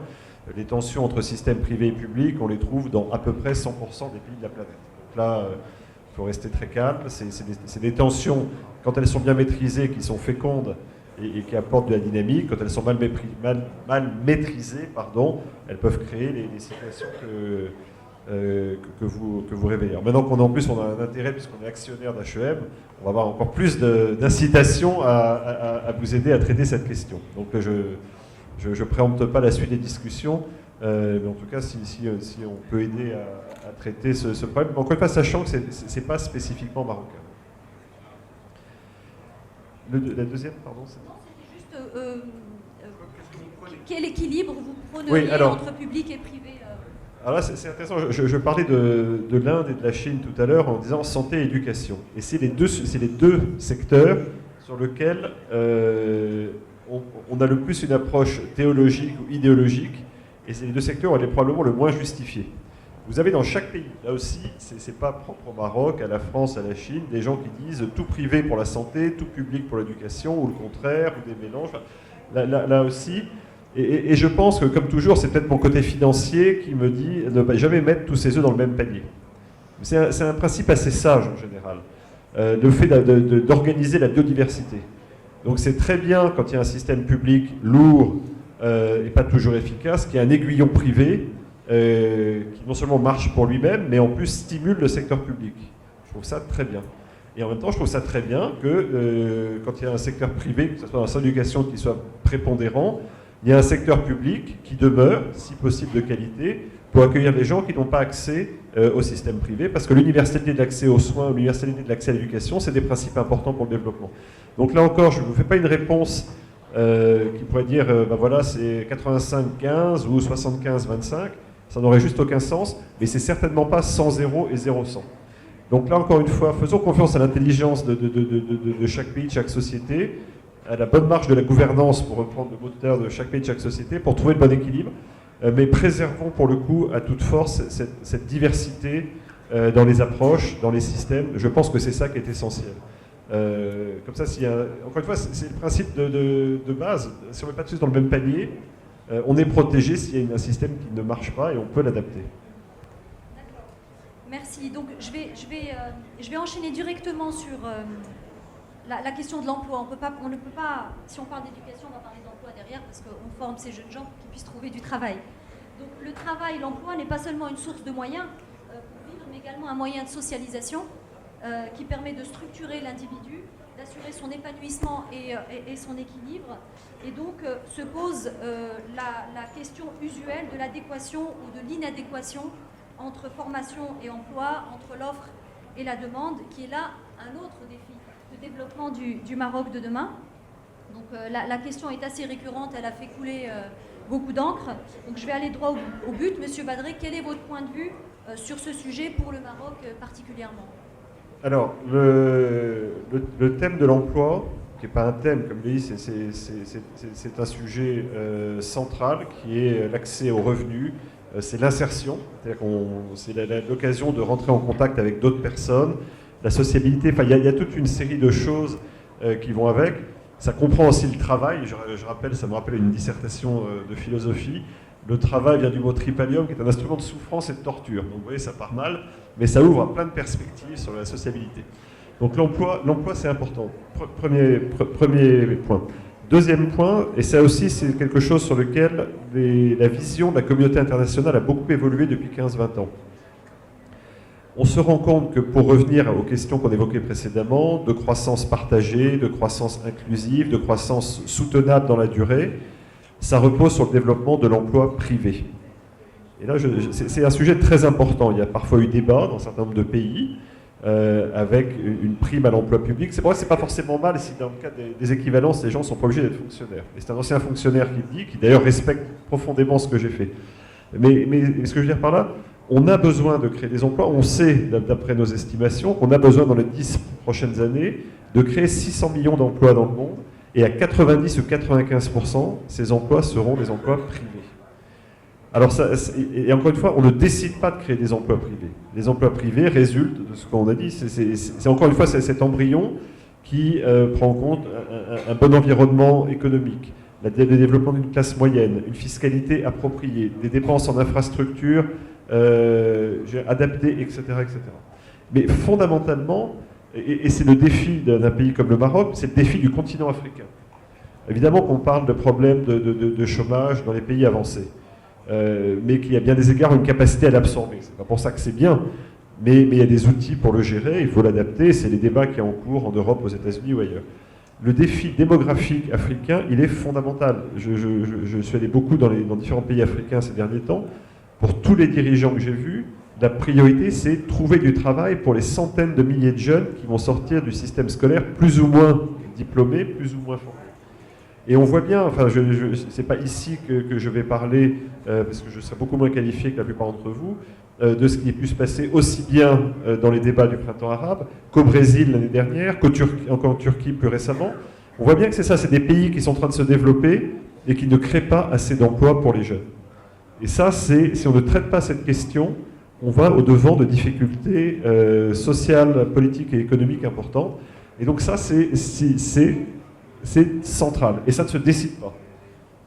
L'idée, c'est pas de créer des 600 millions d'emplois de fonctionnaires. Ça, ce serait une erreur absolue. Donc, comment est-ce qu'on crée les conditions pour que ces emplois privés soient offerts à tous les gens qui sont ici et aux autres diplômés des autres enseignements marocains?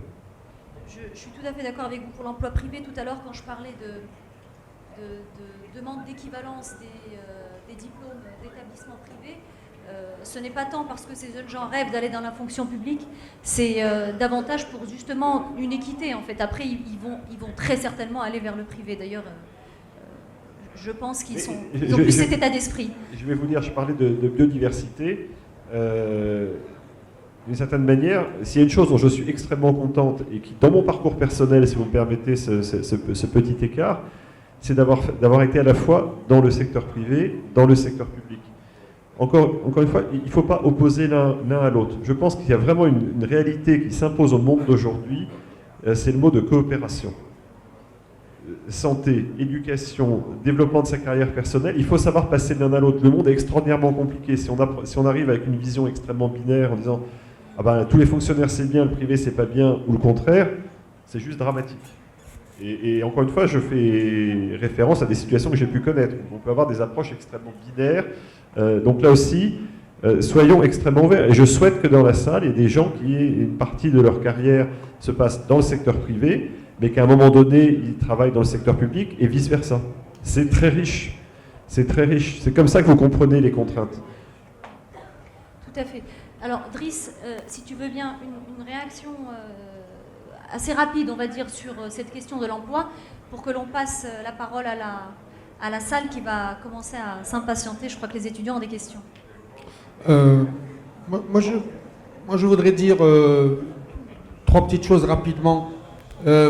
Après le printemps arabe, il y a eu deux économistes, d'un côté Adil Malik à Oxford University et de l'autre côté Gilbert Achcar, qui ont proposé deux thèses opposées.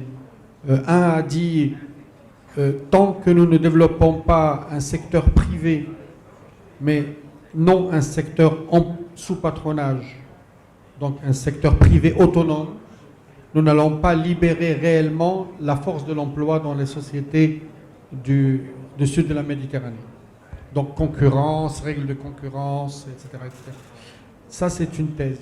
La deuxième thèse de Gilbert Achcar, qui dit que l'État a encore une responsabilité régalienne par rapport à l'emploi, parce que nous sommes dans des sociétés qui doivent encore produire, etc. Et donc, sur certains secteurs, il y a un besoin. Donc, ça, c'est le premier point. Le deuxième point que je voulais dire, c'est qu'il faut faire attention quand on parle d'emploi. Est-ce qu'on parle d'emploi inclusif ou exclusif? Est-ce qu'on parle d'emploi informel ou formalisé? Et est-ce qu'on parle d'emploi précaire ou sûr? Parce que, par exemple, dans une étude que nous avons menée au CESEM sur l'égalité économique homme-femme, on se rend compte que, oui, qu'aujourd'hui, nous ne faisons pas suffisamment attention à des emplois précaires exclusifs. Et que, deuxièmement, sur l'informel aujourd'hui, au lieu de le traiter par est-ce que c'est légal ou illégal, il faut voir est-ce que nous parlons d'emploi informel ou d'emploi formalisé. Et on se rend compte que le taux d'emploi informel est encore très très élevé. Donc nous avons des problématiques comme ça qui sont encore posées à nous. Le dernier point, et je terminerai là-dessus, c'est la diversification, c'est la biodiversité, c'est l'écosystème. Nous vivons encore sous le règne de l'ingénierie, sous le règne du diktat de la pensée mathématique. Au moment où dans le monde aujourd'hui, on a dépassé ces hiérarchies, on a en même temps une intelligence qui veut dire conceptualisation, abstraction, précision, mais aussi interaction, intuition, émotion, etc. Pour le moment, dans notre système, nous n'avons pas encore créé de la diversité de l'emploi à partir de plusieurs pôles différents. Et ça, c'est d'un point de vue transversal et d'un point de vue vertical. Nous n'avons pas encore suffisamment d'emplois en termes de middle management.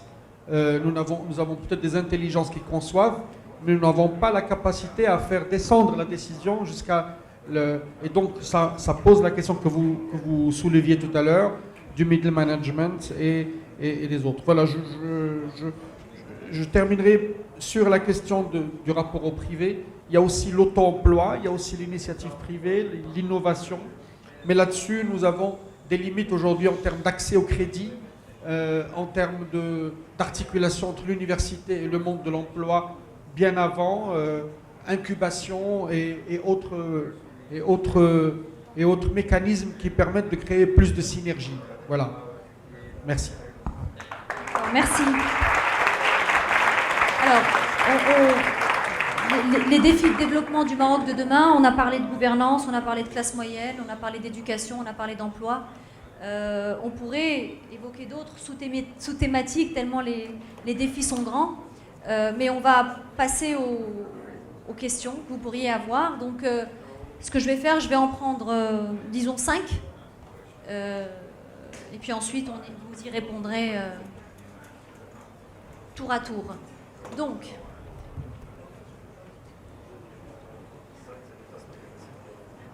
oui, vous voulez noter là-dessus? Ok. Alors, Zakaria. Lilika. Zakaria.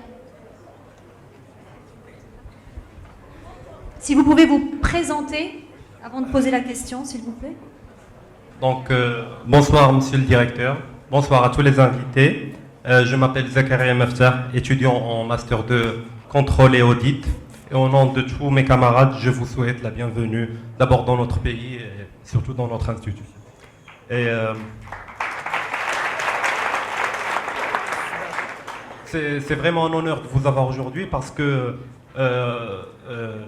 tout simplement parce qu'on connaît un peu, on s'intéresse beaucoup à ces questions qui nous concernent directement, et c'est d'autant plus un privilège que de pouvoir vous questionner là-dessus et à travers vous, bien sûr, les institutions que vous représentez.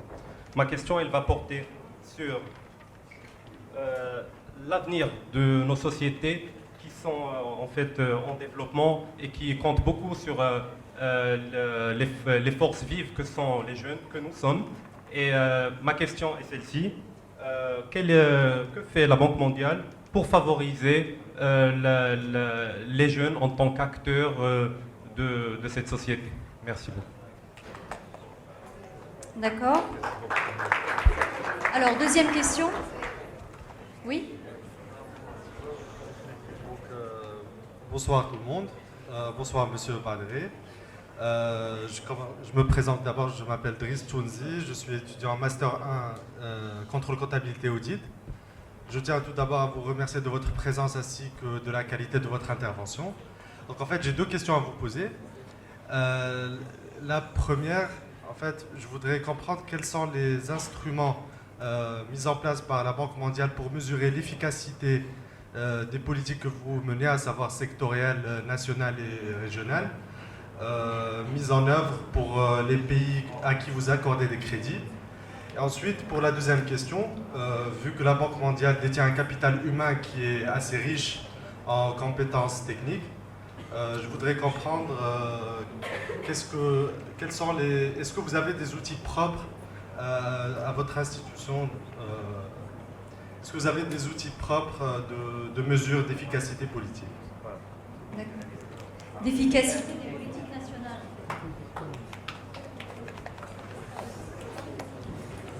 Alors, une fille, s'il vous plaît, une étudiante. Il faut bien que je défende. Bonsoir, je m'appelle Yousra Rostom, étudiante en Master 1 en Management International et Logistique. Je suis très contente aujourd'hui de participer à cette conférence, qui est d'ailleurs très riche en informations, et je vous souhaite la bienvenue parmi nous. Ma question est la suivante. Est-il aisé de négocier, que ce soit les prêts ou les aides accordées au Maroc, quelle que soit la couleur politique du gouvernement mis en place. Merci. Bonne question. Alors, Alors, quatrième question. Ok. Bonjour Monsieur Balvé, bonjour à tous. Je me présente, je suis Benida Ritlen. Donc voilà, je voudrais vous remercier pour votre intervention. Donc voilà. Alors il ne peut y avoir de démocratie dans un pays sans égalité des chances, notamment pour les jeunes. Donc l'accès à une formation supérieure de qualité est une des manifestations de cette égalité des chances. Et parmi les instruments qui versent dans ce sens, le crédit d'études. Donc ma question est la suivante. Vous avez dit le crédit études. Oui, tout à fait. Ok. Donc ma question est la suivante. Que fait la Banque mondiale pour encourager la mise en place d'un système de crédit études accessible à toutes les couches sociales? Merci. Alors, dernière question avant qu'on redonne la parole à Monsieur Balvé. Ok, au fond, à droite. Bonjour à tous. Bonjour Monsieur Balvé, je vous remercie pour l'intérêt que vous portez à notre institution et vous me remerciez aussi pour votre visite et pour votre intervention. Donc pour ma part, ma question concerne la régionalisation. On sait que le Maroc a entrepris depuis quelques années un processus de régionalisation et de décentralisation et que dans la plupart des pays développés, ça a fait beaucoup de preuves. Donc concrètement, que fait la Banque mondiale pour accompagner le Maroc dans ce sens? Voilà, merci. L'accompagnement du Maroc au niveau de sa régionalisation, c'est ça? D'accord. Je vais répondre à quelques des questions et après je vais demander à Simon et Joumana qui sont là, qui représentent la Banque mondiale et la SFI, votre actionnaire, d'être plus spécifique sur le Maroc. Je n'ai pas forcément une vision en profondeur de tout ce qu'on y fait. La question de la capacité à évaluer l'efficacité de ce qu'on fait est une question extraordinairement difficile. Parce que on a la tentation, et elle est importante, de dire que grâce à notre intervention, on a créé X milliers d'emplois, on a fait X centaines de kilomètres de route, on a créé, etc. C'est à la fois vrai et c'est parfois très réducteur. Je veux dire, la vraie réussite d'un groupe comme la Banque mondiale, et on n'est pas tout seul, hein. Encore une fois, il y a des tas d'organismes qui interviennent, ce qui parfois est un problème, il faut qu'on se coordonne. La vraie réussite, c'est quand on voit des pays changer de statut, des pays qui se développent. Ce n'est pas seulement une question de kilomètres de route, d'enfants scolarisés, etc., mais on voit bien comment des pays ont progressé et petit à petit s'éloignent de la pauvreté pour accéder. Un des exemples, je parlais de la Corée tout à l'heure, la Corée en 1950, on dit souvent que c'était plus pauvre que le Ghana. Bon, la Corée a été un des premiers clients très importants du groupe Banque mondiale. Voilà, ça c'est une satisfaction. C'est pas lié au nombre de kilomètres de route qu'on a financé, d'hôpitaux qu'on a financés, etc. C'est lié à tout un ensemble de politiques qui ont conduit au développement avec un très grand D, à cette stratégie d'embryon que j'évoquais tout à l'heure. Donc il faut faire extrêmement attention. On est obligé d'évaluer ce qu'on appelle en anglais le development impact. Quelle différence on fait? Et on ne peut pas faire l'impasse sur cette question. Il faut qu'on démontre que les ressources que la communauté internationale nous a fournies, que ce soit du capital ou des dons pour les retransmettre, soient bien utilisés. Ça, c'est un devoir qu'on a, c'est mon devoir en tant que notamment responsable des finances, de faire en sorte que l'argent qu'on nous confie, on démontre qu'il est bien utilisé.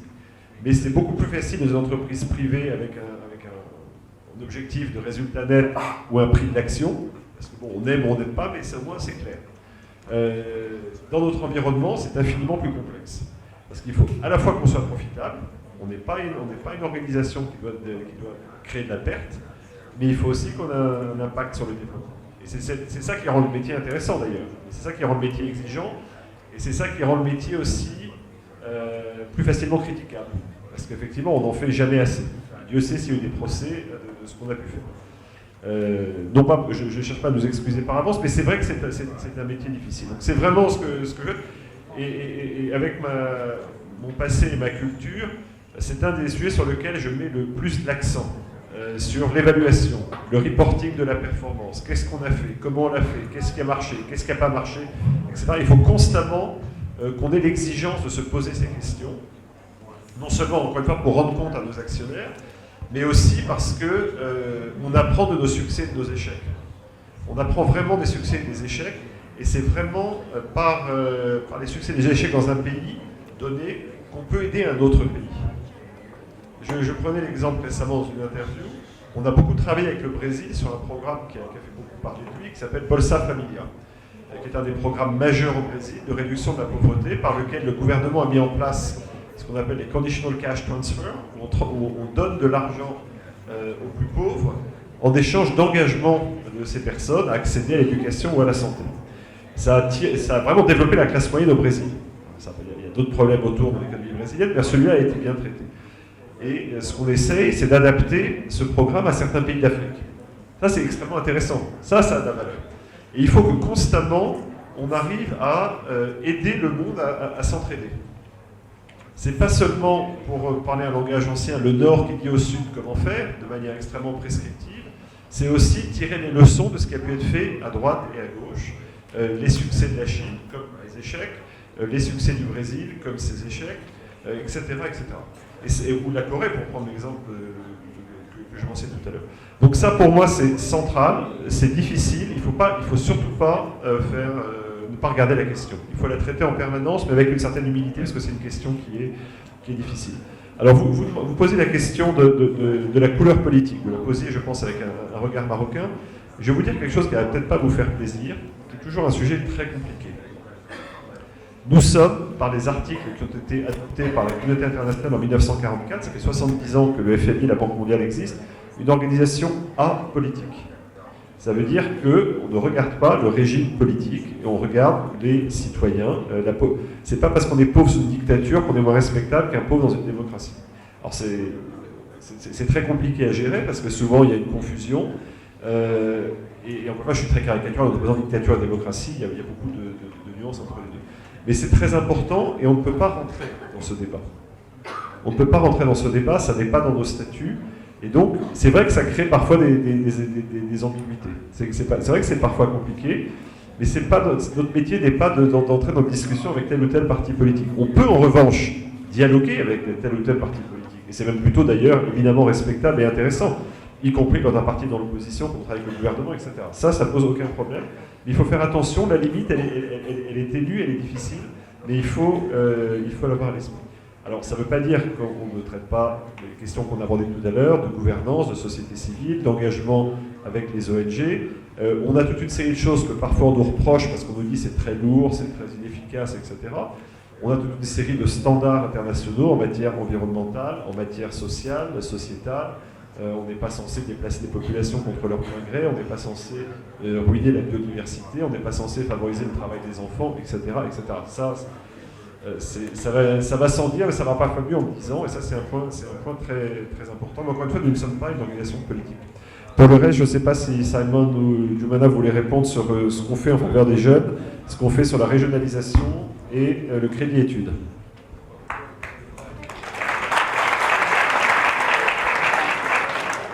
Merci bien, et c'est un grand plaisir de me retrouver ici devant vous. Je crois que la dernière fois que j'étais ici, c'était à la fin de 2011 pour donner un petit discours pareil. Alors, c'est toujours très passionnant d'être parmi vous. Sur les jeunes, je crois que l'étude que nous avons appuyée en 2012, c'est une étude séminale, si vous voulez, phare, parce que ça a montré, ça a attiré l'attention des autorités que moitié des jeunes étaient tellement découragés qu'ils ont quitté le marché du travail. Ils n'étaient plus actifs pour chercher un travail dans le secteur formel. Et ça a attiré l'attention énorme des autorités. Et suivant tout ça, nous sommes en train de travailler avec le gouvernement sur une stratégie pour les jeunes. Et ce n'est pas une stratégie qui reste dans le ministère de sport et des jeunes, mais c'est une stratégie transversale. Parce que ça a un impact sur le ministère de l'Emploi. C'est un impact sur le ministère des enseignements supérieurs. C'est un impact pour le ministère des Finances aussi. Alors, on espère bien, et le gouvernement a accepté de suivre une telle stratégie pour essayer de faire face à tous les défis qui sont devant vous. On travaille aussi avec tout un programme qui s'appelle Compétences et Emploi. Et dans ce programme-là, c'était nous avec les autres partenaires qui étaient derrière la nouvelle loi sur la formation continue. Et sur cette nouvelle loi, l'implication du secteur privé est beaucoup plus importante. C'est-à-dire, le secteur privé va avoir un voix beaucoup plus important comment on met au pied tous les programmes de formation continue. Parce qu'on a trouvé dans le passé que c'était quelque chose beaucoup plus mené par le public qui n'a aucune idée qu'est-ce que le secteur privé voulait avoir. Alors, on espère qu'avec cette nouvelle loi, on va avoir quelque chose de beaucoup plus efficace là-dessus. Bien sûr, nous sommes aussi impliqués dans la formation professionnelle. On a parlé de diversité et tous les aspects comme ça. Ce n'est pas que les universités qui va vraiment former les gens, les jeunes, avec l'éducation nécessaire du marché du travail. Il faut qu'on mette beaucoup plus d'importance sur les formations professionnelles. En ce qui concerne le travail que nous avons avec le gouvernement, quel que soit le politique, je veux dire que nous trouvons dans une situation où il y a des gouvernements où on peut travailler, on peut promouvoir quelques aspects où ils mettent beaucoup d'accent eux-mêmes. Par exemple, le gouvernement actuel a fait beaucoup d'efforts pour essayer de réformer la caisse de compensation. Et on travaille avec eux et vous voyez les résultats. Mais aussi, ils ont rejeté, si vous voulez, quelques aspects de la bonne pratique du monde. Monsieur Badré a expliqué la Bolsa Familia au Brésil. Mais quelques-uns entre le gouvernement, ils ont décidé que ce n'est pas la peine d'avoir un transfert monétaire non conditionné, accès aux pauvres, parce qu'il y a beaucoup des autres transferts. Et le système social est tellement fragmenté qu'il faut consolider le système social, de protection sociale. Alors, on travaille avec chaque gouvernement et c'est le gouvernement qui décide s'il veut avoir notre appui dans tel ou tel domaine. Mais il y a une chose qui est vraiment très importante, et c'est que même si nous ne sommes pas d'accord avec le gouvernement, on va vulgariser, on va publier toute notre analyse. On a fait l'analyse sur la jeunesse. Il y aura une analyse avec ce gouvernement sur le genre. Et on va publier, on va faire partager toute cette analyse. Et je crois que ça, c'est quelque chose qui est très important pour la Banque mondiale. Et c'est une leçon que nous avons tirée depuis les événements de 2011. Il ne faut pas qu'on se censure à partir des analyses parce qu'il y a un gouvernement qui n'aime pas entendre telle ou telle analyse. Alors on va partager, on travaille avec beaucoup de partenaires comme Driss pour établir des bonnes analyses. À partir de cette analyse, le gouvernement et vous peuvent prendre les bons choix. Aussi, sur l'accès au crédit pour les jeunes, malheureusement, on n'a pas un programme pour ça. Ce que nous avons fait, je ne sais pas si vous êtes au courant, avec le programme de Taïsir.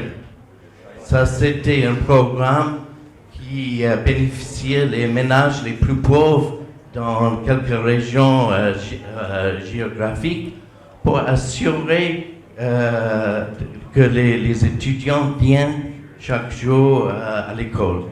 Et le gouvernement a tiré les leçons de ce programme. Ils sont en train de réfléchir comment ils peuvent élargir ce programme et comment ils peuvent améliorer ce genre de programme. Sur la régionalisation, on travaille avec plusieurs projets, si vous voulez, jusqu'à ce moment. Les déplacements urbains, les gestions des déchets solides, toutes les choses comme ça sont gérées au niveau local et des villes. On travaille là-dessus. Mais on n'a pas un programme qui est compréhensible, si vous voulez, qui a un but intégré dans tous les pays. Mais on espère de lancer un tel programme bientôt. Mais ça, c'est lié aussi avec toutes les réformes qui sont en train d'être mises en place au niveau régional, au niveau des départements, au niveau des collectivités locales. Mais les choses qu'on préconise, c'est qu'il faut faire les pas de manière graduelle. Bien sûr, c'est beaucoup mieux que les instances du gouvernement qui sont très près des citoyens soient renforcées. Ça, c'est primordial. Mais à la fois, il faut qu'il y ait les capacités de faire face à toutes les demandes des citoyens et ça prend du temps de renforcer ce genre de capacité. Je vous passe la parole à Marc. Merci Salman. Encore, je suis très heureuse. Je joue un rôle complémentaire par rapport à celui de la Banque mondiale. C'est-à-dire la Banque mondiale, sa mission est de travailler avec les gouvernements, avec le secteur public, pour pousser les réformes nécessaires et pour mettre en place un cadre et un environnement à la fois adéquat pour que l'entreprise, les citoyens puissent avoir accès à des services. Quant à nous, comment on agit? On a la même mission, on a les mêmes objectifs de réduire la pauvreté et une grande prospérité, mais on le fait d'une autre façon en utilisant d'autres leviers, c'est-à-dire en prenant des participations, en finançant des opérateurs du secteur privé à jouer un rôle structurant dans chacun de ce secteur. Aujourd'hui, l'accès au financement à la micro-entreprise, à la petite et moyenne entreprise est au cœur de nos interventions ici au Maroc. C'est pour ça qu'on travaille beaucoup avec le secteur bancaire, notamment avec les associations de microfinance, pour essayer de développer leurs moyens, les outils et leurs capacités à financer les acteurs de l'économie réelle. Comme je l'ai dit, il y a quelques années, la SFI s'est intéressée de près à la question de l'éducation pour l'emploi, non seulement au Maroc, mais au niveau du monde arabe, de la région. Et on a mis en place un programme qui s'appelle Éducation pour l'emploi dans le monde arabe. Et que consistait à faire? Au début, c'était un diagnostic qui était à dire quelles sont les problématiques de l'éducation, pourquoi aujourd'hui le système éducatif dans la région ne fournit pas de lauréats qui sont aujourd'hui recrutés par le monde du travail. Donc on a mis en place toute une équipe au niveau de la région, des experts, on a mis en place un diagnostic et qui a abouti à nous orienter à faire plus d'interventions, à rentrer, à prendre des participations de manière très active dans les écoles du cadre privé, dans le secteur privé. Et c'est dans ce cadre-là qu'on a pu identifier, travailler et rentrer et prendre une participation dans un groupe HEM. Et aujourd'hui, on mène un travail très spécifique pour voir comment aujourd'hui on peut travailler avec les banques, avec les sociétés de financement pour pour mettre en place des produits spécifiques de financement de crédit étudiant. En sachant qu'il y a des banques européennes qui le proposent aujourd'hui, on sait que ça reste très insuffisant et on essaie de mieux comprendre quelles sont les raisons pourquoi ceci n'est pas très développé et peut-être trouver des mécanismes de garantie ou de partage de risques pour encourager le secteur financier d'aller davantage vers cette cible, les jeunes et les étudiants. Merci. Merci Monsieur Goulen, merci Madame Créveille. Alors il est 18h, donc on va juste pour clôturer la rencontre, on va laisser un dernier mot à nos invités. Je commencerai par Brice. Oui, non, moi je voulais juste pour terminer, donner des informations qui peuvent être utiles et qui complètent ce qu'on vient de dire aujourd'hui. Ce jeudi, au campus de Rabat, nous avons une table ronde d'Economia et notre revue sur que faire des nouvelles tendances de la pensée économique. Nous avons invité plusieurs économistes, plusieurs penseurs, travailler sur un dossier sur toutes les nouvelles tendances, dont le travail sur Piketty, sur Amartya Sen, sur Stiglitz et sur plusieurs formes d'évolution de la pensée économique, et voir comment, parce qu'en même temps que la pensée économique est en train d'avancer, nous n'avons pas encore trouvé de solutions dans l'économie réelle, dans nos sociétés, pour voir qu'est-ce qu'on en fait. Donc, information à vous. Deuxième information importante, nous sommes engagés avec 15 laboratoires de recherche dans un projet sur les jeunes qui s'appelle SAPOA. C'est un projet financé par l'Union européenne. Et je me rends compte, alors ça j'en profite, je me rends compte que beaucoup de choses se font en parallèle. Ça veut dire, j'ai découvert le projet de la Banque mondiale sur les jeunes il y a quelques semaines. J'ai découvert que l'UNESCO est en train d'essayer d'évaluer les jeunes. Nous sommes en train de travailler avec d'autres chercheurs. Il y a un autre projet. Il faudrait qu'on trouve un moyen de coordination pour voir qu'est-ce qu'on peut tirer de meilleur de tous ces projets. Parce que la question des jeunesses est vraiment primordiale et centrale. Merci.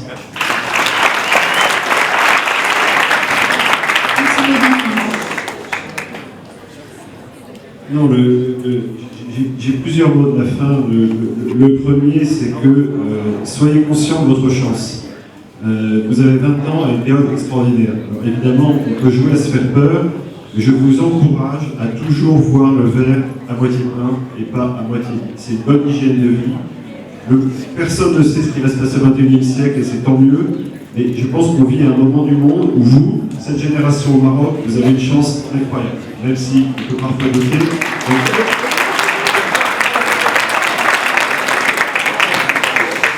Vraiment, on compte sur vous. C'est vous qui ferez la différence. On est là pour vous aider à l'HEM, à la Banque mondiale, etc. Et au bout du bout, c'est vous qui ferez la différence. C'est vous qui ferez une bonne gouvernance, c'est vous qui ferez la passion.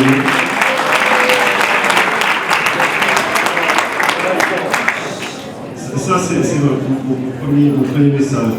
Mon deuxième, comme je le disais tout à l'heure, gardez un compas. Un compas, une boussole, un phare. Sachez où vous allez. Il y a plein de manières d'arriver, mais gardez un cap. C'est important de savoir où on va, c'est important de se poser dans la vie en ayant quelques valeurs, qui ne sont pas forcément celles de votre voisin, mais soyez attachés à ça. Et la troisième chose, si vous me permettez, parce que certes je suis un homme de finance, mais en réalité j'aime beaucoup la poésie que que les bilans et les comptes de résultats, même si on gagne mieux sa vie dans la deuxième partie de l'équation que dans la première. Mais la poésie, c'est quelque chose d'important. J'étais, vous l'avez rappelé, diplômé de l'École nationale d'administration. Je ne sais pas si vous avez cette tradition à HEM, mais à l'ENA, on donne un nom à notre promotion. Alors c'est un happening un peu compliqué, on passe une nuit à s'entretuer pour savoir si on va s'appeler Churchill, Napoléon ou que sais-je encore. Et notre promotion, c'est appelé promotion René Char. Alors, je ne sais pas si René Char est un poète qui est connu au Maroc, mais René Char est non seulement un grand poète, c'était un grand résistant, il a été maire de son village, que peu de gens ignorent, donc c'était à la fois un poète et un homme engagé dans la cité. Et parmi les innombrables textes ou poèmes qu'il a écrits, j'ai été extrêmement impoli, je voulais vérifier que je donnais le vers exact. C'est pour ça que j'ai ouvert mon smartphone, non pas pour vous imiter, mais j'ai ouvert mon smartphone pour vérifier la citation exacte. Alors j'ai essayé aussi de la proposer à la Banque mondiale, mais j'étais incapable de la traduire en anglais. Donc je suis très content, c'est enfin un auditoire qui va comprendre ce que je veux dire. C'est un peu compliqué. C'est impose ta chance, serre ton bonheur et va vers ton risque à te regarder s'habituer.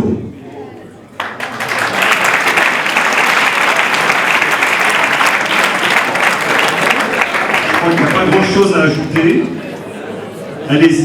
Allez-y franchement, ne vous préoccupez pas du qu'en dira-t-on, de ce qu'on attend peut-être ou peut-être pas de vous. C'est vous qui choisissez votre chance, votre bonheur et votre risque.